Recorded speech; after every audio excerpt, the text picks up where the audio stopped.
नगरपालिकेच्या निवडणुकीमध्ये राष्ट्रवादी काँग्रेस शरदचंद्र पवार पक्षाची आणि सगळ्या पक्षाची काय भूमिका असेल आणि कोणत्या विषयावरती तुम्ही आता पत्रकार परिषद? आता आज तुम्हाला जसं माहिती आहे की आज शेवटची तारीख आहे, शेवटचा दिवस आहे आणि आता 3 वाजून गेले. इथं नगरपालिकेत आता आमच्या सगळ्या उमेदवारांनी फॉर्म भरलेत, पण आम्ही सगळ्यांनी काय ठरवलं, एकत्र मिळून आमचे जे महाविकास आघाडीचे जे सगळे 2 मिनिटं जरा आपले जे सगळे महाविकास आघाडीचे जे मित्र पक्ष आहेत, आम्ही सगळे एकत्र येऊन हे इलेक्शन आपण लढवणार आहे. मग आता आपल्यासोबत शिवसेना पण आहे, उद्धव बाळासाहेब ठाकरेंची शिवसेना पण इथं उपस्थित आहे. आपले काँग्रेसचे इंगोले साहेब आता इथं आले. आपल्यासोबत वंचित बहुजन आघाडीचे सगळे इथले नेते कार्यकर्ते आहेत. काही अपक्ष उमेदवार आपल्या सोबत आलेत आणि राष्ट्रवादी काँग्रेस, शरदचंद्र पवार साहेबांचा पक्ष, शिवसेना, काँग्रेस, वंचित बहुजन आघाडी आणि इतर पक्ष आणि काही अपक्षांना आपण सोबत घेऊन हे इलेक्शन आपण लढवणार आहे. नगराध्यक्ष पदाचा उमेदवार आपला कोण असणार? आता आमच्याकडे 2-3 उमेदवार आहेत जे इच्छुक होते. उद्या सगळी ती चाचणी होऊ दे आणि मग परत छाननी झाल्यावर परत 1-2-3 दिवसानंतर ते मी तुम्हाला सांगेन. निवडणुकीला आपल्याकडे कुठले मुद्दे असतील? मुद्दे भरपूर आहेत. बारामती शहरामध्ये भरपूर प्रॉब्लेम आहेत.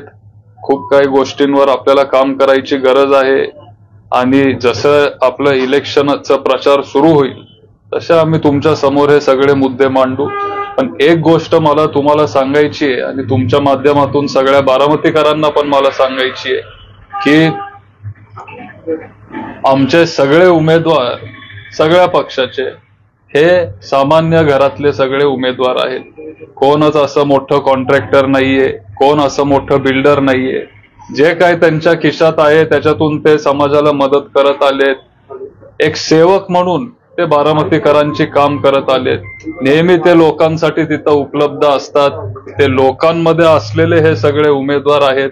जशी आमची लिस्ट जाहीर होईल तसं तुम्हाला ते दिसून येईल. दुसरं आपण काय केलंय, आपण सगळ्यांना म्हणजे जास्त करून तरुणांना आपण संधी दिली. तुम्ही साधारण 1 महिन्यापूर्वी साहेबांची पण प्रेस बघितली असेल, तेव्हा साहेबांनी सांगितलेलं की राष्ट्रवादी काँग्रेस पक्ष 50% पेक्षा जास्त जागा आम्ही तरुण उमेदवारांना देणार आहे. आणि जेव्हा तुम्ही आमची यादी बघाल तेव्हा तुम्हाला सगळ्यांना हे दिसेल की जास्त करून आपण नवीन चेहऱ्यांना तिथं संधी देतोय, तरुणांना आपण तिथं संधी देतोय, युवकांना, युवतींना आपण तिथं संधी देतोय. काही प्रभागामध्ये आपण काही अनुभवी लोकांना पण त्यांना तिथं तिकीट दिलंय, नाही असं नाही. पण तिथं कोणतरी एक तरुण चेहरा आणि एक अनुभवी तिथं एक चेहरा, हे दोघं एकत्र येऊन ते तिथं ती निवडणूक लढणार आहे. सगळे आपले उमेदवार उच्च शिक्षित आहेत. तुम्ही जर त्यांचा सगळं एज्युकेशन बघाल तर मग कोणतरी MA झालंय, कोण वकील आहे, कोण डॉक्टर आहे, असे सगळे उच्च शिक्षित आहेत. फक्त मोठे कॉन्ट्रॅक्टर नाहीयेत, बिल्डर नाहीयेत आणि पैशाला ते थोडे कमी आहेत. काल मी साहेबांचं स्टेटमेंट बघितलं, तुम्हीच सगळे होता तेव्हा. तुम्ही ते आज मला काय त्याच्या खोलात जायचं नाहीये, पण बारामतीकरांना माहिती आहे की ते काल परवा साहेब पण काय बोलले त्यांच्या प्रेस कॉन्फरन्समध्ये. पण तुमच्या माध्यमातून मला सगळ्या बारामतीकरांना एक विनंती करायची आहे की तुम्ही आता नवीन चेहऱ्यांना पण संधी द्या. जे सामान्य घरातले लोक आहेत त्यांना तुम्ही राजकारणामध्ये एक संधी द्या. सेवक म्हणून ते तुमचं काम बघतील. अलीकडच्या काळात काय झालंय की नगरसेवकाला काही कामच राहिलेलं नाहीये, कारण फक्त त्यांना सह्याचा तिथं एक अधिकार ठेवलेला आहे. लोकशाही बारामती नगरपालिकेत राहिलेली नाही आणि जो कोण तिथं निवडून जातो तो लोकांची कामं तिथं करू शकत नाही, कारण त्यांना तेवढा तिथं अधिकार नाहीये. आणि एक चांगला एक चांगला उमेदवार, आमचे सगळे चांगले उमेदवार आहेत.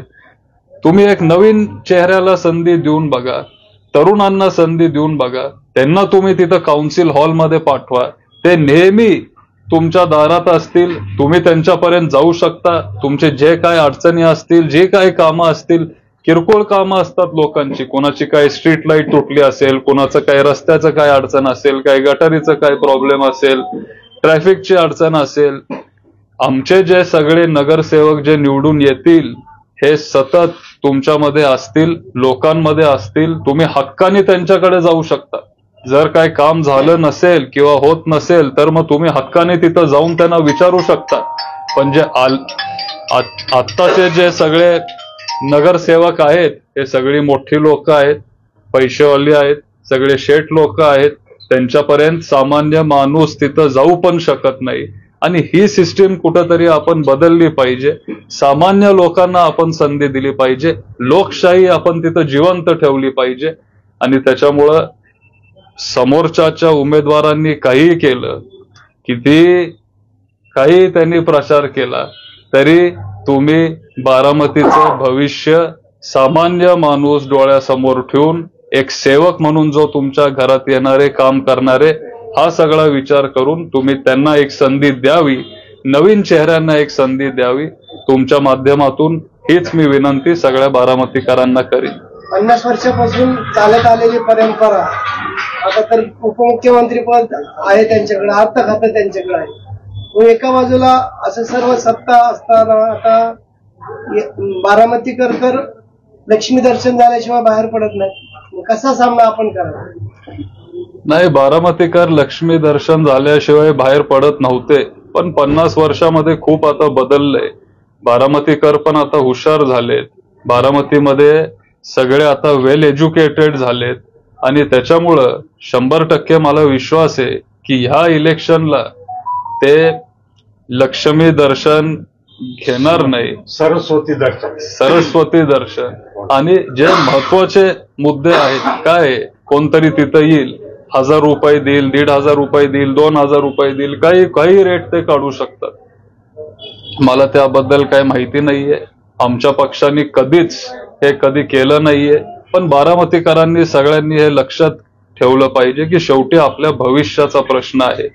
एज्युकेशन असेल किंवा चांगलं हेल्थ केअर असेल, आपले रस्ते असतील, आपले जे इथं बारामती नगरपालिकेत जो प्रचंड मोठा भ्रष्टाचार होत आलाय, हा मोठा आपला मुद्दा असेल. एकदा तरी तुम्ही आम्हाला एकदा संधी देऊन बघा, तरुणांना संधी देऊन बघा, स्वच्छ प्रतिमेच्या लोकांना संधी देऊन बघा. तुमची सगळी कामं हे सगळे सामान्य लोक करतील. आणि का करतील? कारण त्यांनी ते भोगलंय. हे सगळे तुमच्यातले हे उमेदवार असणार आहेत. आणि तुमच्यातले उमेदवार जेव्हा तिथं काउन्सिल हॉलमध्ये जातील, मगच तुमची सगळी कामं तिथं होतील. 1000 रुपयासाठी 2000, 5000, जे काय 10,000 रुपये, त्यांच्याकडे पैशाची कमी नाहीये. तुम्ही तुमचं मत विकू नका. आपलं फ्युचर जास्त महत्वाचं आहे. फक्त 5 वर्षाची ही टर्म असती. 5 वर्ष तुम्ही नवीन स्वच्छ लोकांना तुम्ही एकदा संधी देऊन बघा. आणि बारामतीचा आपण सर्वांगीण विकास आपण करून दाखवू. आता फक्त काही ठराविक एरियामध्ये तिथं विकास झालाय. मग भिगवण रोड आपल्याला दिसतो चांगला, पण थोडं जर तुम्ही आत गेला ना, तर मग तिथं आज पण नळाला पाणी नाहीये. लोक आंघोळ बाहेर तिथं घेत असतात. तिथं लोकांची गटरी तयार नाहीये. आज घरपट्टी असेल, पाणीपट्टी असेल, पुण्यापेक्षा आज बारामती नगरपालिकेत ते महाग झालंय. अपघात बारामतीत एवढे व्हायला लागलेत. दर आठवड्याला कुठला ना कुठला तरी डंपरचा तिथं अपघात होतोय. कोणतरी तिथं त्यांचं आयुष्य गमवतंय. हे ट्रॅफिकची जी अडचण आहे ह्याच्यावर आपण काम केलं पाहिजे. आणि हे सगळे मुद्दे जर आपल्याला मार्गी लावायचे असतील तर मग एक नवीन तुम्ही तिथं नगरसेवकांना तिथं संधी दिली पाहिजे. मला विश्वास आहे की बारामतीकर हे परत एकदा पवार साहेबांच्या पक्षाला संधी देतील. अजितदादा म्हणाले की बारामती शहर हे महाराष्ट्रात नव्हे तर देशात 1 नंबर करून दाखवायचंय. आणि गेल्या 25 वर्षामध्ये जेवढा विकास झाला नाही तेवढा विकास मी 5 वर्षात करून दाखवणार आहे. मी दिलेले जे उमेदवार आहेत त्या उमेदवारांकडे न बघता माझ्याकडे बघून आपण घड्याळाला मतदान करावे असं आवाहन त्यांनी मेळाव्यामध्ये केलेलं आहे. असेल, शेवटी मला ते ज्येष्ठ आहेत, त्यांच्याबद्दल मला काय बोलायचं नाहीये. पण आता त्यांना 25 वर्ष दिलेत, आता तुम्ही म्हणताय आम्हाला 5च वर्ष देऊन बघा, आणि 5 वर्षानंतर असे भराभरा दिवस जातील. 5 वर्षानंतर तुम्हाला दिसेल की आम्ही कसं काम करतो बारामतीमध्ये. प्रचाराला आपल्या बारामती नगर परिषदेकरता कुठले कुठले नेते उपस्थित राहणार, ते कोणाकोणाचे मेळावे होणार आहे? नाही काय, आता आजच शेवटचा दिवस होता. आज आपण सगळ्यांचे फॉर्म भरून घेतले. आज संध्याकाळी उद्या आम्ही सगळे बसणार आहे.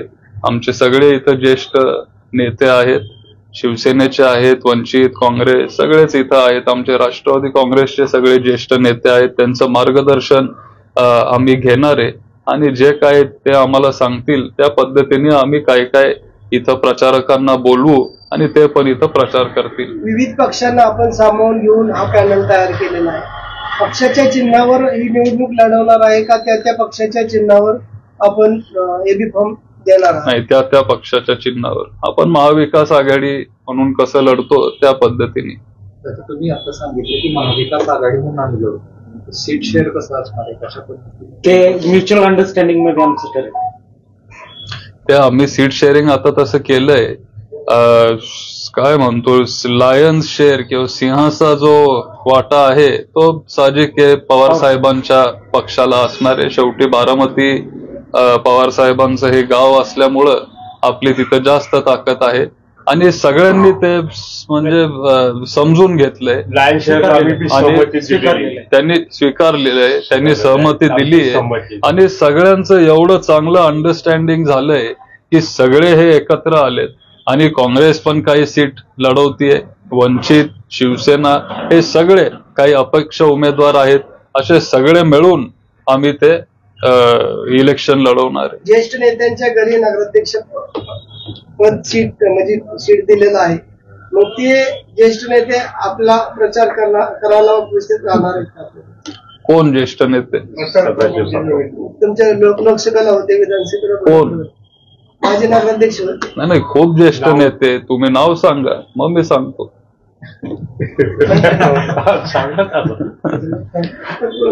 खरं तर एखाद्या ठिकाणी असं बोललं जाते की अजित पवारांनी तुमच्या पक्षाचे कार्यकर्ते जे स्थानिक नेते आहेत ते फोडले. त्या संदर्भात काय सांगाल? 2-3 कार्यकर्ते तिकडून लढत आहेत अशी चर्चा आहे का त्याच्या संदर्भात? काय शेवटी अजित दादांनी फोडले, काका माझे आहेत, त्यांनी फोडले नाही फोडले हे मला माहिती नाही. पण शेवटी सगळ्यांची काय म्हणतो, त्यांना सगळ्यांना एक स्वतंत्र अधिकार असतो. त्यांना कुठेही जायचं असेल ते तिथं जाऊ शकतात, ते तिथून लढू शकतात, आणि ते तिकडे गेले असतील. पण जर तिथं आमचे 2-3 कार्यकर्ते जात असतील तर मग तिथले पण 2-4 कार्यकर्ते आमच्या संपर्कात असतात. हे पण मी तुम्हाला सांगू इच्छितो. दुसरं एक काय मला सांगायचंय की आतापर्यंत फायनल झालं नाहीये, पण बारामतीमध्ये राष्ट्रवादी काँग्रेस पक्ष आमचा नाही, पलीकडचा, ते विरोध संपवण्याचा प्रयत्न करतायत. जे मागच्या बॉडीमध्ये त्यांचे विरोधक होते त्यांना सगळ्यांना राष्ट्रवादी काँग्रेस त्यांनी तिकीट दिलंय, पवार साहेबांनी नाही. पलीकडची जी राष्ट्रवादी काँग्रेस आहे त्यांनी सगळ्या त्या विरोधकांना तिकीट दिलंय, त्यांना सगळ्यांना सांभाळून घेतलंय. त्यांना वाटतंय की बारामतीकर त्यांना विरोध करणार नाही, त्यांचा विरोध तिथं संपेल. पण मला तुमच्या माध्यमातून सगळ्या बारामतीकरांना सांगायचंय की काउन्सिल हॉलमध्ये तिथं डिबेट झालं पाहिजे. तिथं लोकशाही जर तुम्हाला जिवंत ठेवायची असेल तर दोन्ही तिथं लोक असली पाहिजेत, सत्तेतली पण आणि ऑपोजिशन मधली पण. त्याच्यामुळं 2 तारखेला जेव्हा आपण सगळे मत द्यायला जाऊ, आपण विचार केला पाहिजे, आणि असे चांगले उमेदवार तिथं आपण निवडून दिले पाहिजेत जे चांगलं डिबेट करतील, काउन्सिल हॉल चालू ठेवतील. नाहीतर हॉल आपण बघतोय काय कसं सगळं चालवत आलंय. एक संधी तुम्ही देऊन बघा. 5 वर्ष आपण आजपर्यंत जेवढं काम केलंय त्याच्यापेक्षा चांगलं काम आम्ही करून दाखवू. आम्ही म्हणजे आमचे सगळे उमेदवार. ज्या पद्धतीनं लोकसभा आणि विधानसभेची निवडणूक तुम्ही ताकदीनं लढवली, तशी ताकद ह्या निवडणुकीमध्ये बारामती नगर परिषदेमध्ये लावणार आहात? 100%. फक्त ह्या नाही, प्रत्येक इलेक्शन मध्ये लावणार. एबीपी माझा, उघडा डोळे बघा नीट.